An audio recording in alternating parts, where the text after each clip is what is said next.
What if I told you there was a time in American history when fear of the undead led communities to dig up their loved ones and burn their remains?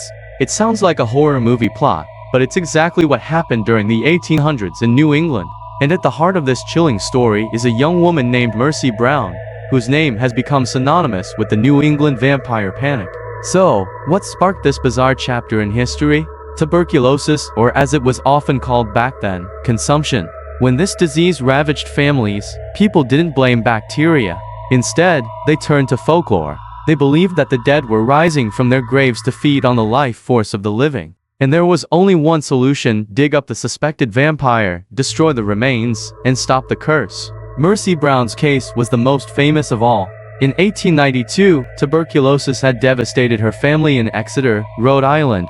Her mother and sister had already passed, and then 19-year-old Mercy succumbed as well. Soon after, her brother Edwin fell ill, and the villagers became convinced that Mercy was to blame, even though she'd been dead and buried for months.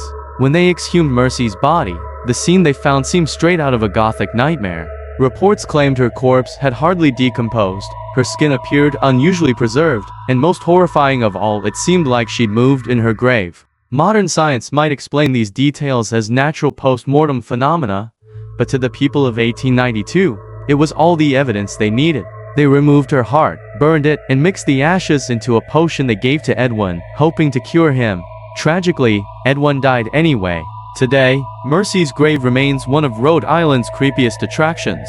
Some say you can still feel an eerie presence there, as if Mercy's story refuses to rest in peace. Was she really a vampire, or just a victim of superstition and fear? That's for you to decide. If you found this story spine-chilling, there's more where that came from. Don't forget to like this video, subscribe for more fascinating history and folklore, and hit that bell so you don't miss our next deep dive. Thanks for watching, and we'll see you next time.